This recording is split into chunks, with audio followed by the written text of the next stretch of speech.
মুসা আলাইহিস সালাম আল্লাহর সাথে সরাসরি কথা বলতেন। ওয়াকাল্লামাল্লাহু মুসা তাকলিমা, সুবহানাল্লাহ পড়েন। আওয়াজ তুলে সবাই বলেন সুবহানাল্লাহ। এখন বনি ইসরাইল হচ্ছে পৃথিবীর সবচেয়ে গোয়ার জাতি।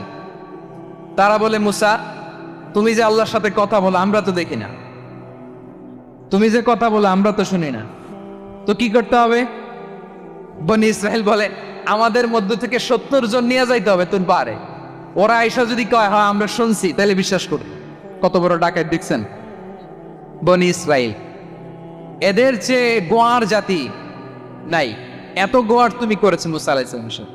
তুমি যে আল্লাহর সাথে কথা বলে আমরা তো দেখি, কি করব? 70 জন আমাদের বন্ধু বান্ধব যে যদি দেখে তারা বলবে ওকে আস, 70 জন আস। 70 জন নিয়ে গেল। মুসা আলাইহিস সালাম হারুন আলাইহিস সালামকে খেলাফা দিয়ে গেলেন, আল্লাহ ওনাকে নবী বানালেন।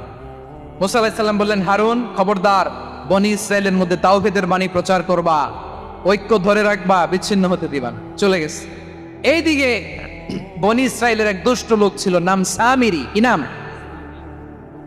সামিরি। সে সবাইরে বলল তোমাদের স্বর্ণগুলো ফালাও। স্বর্ণগুলো ফেললো। বনি ইসরাইলের স্বর্ণগুলোকে গলিয়ে সে একটা গরুর বাচ্চা বানালো, গোবৎস।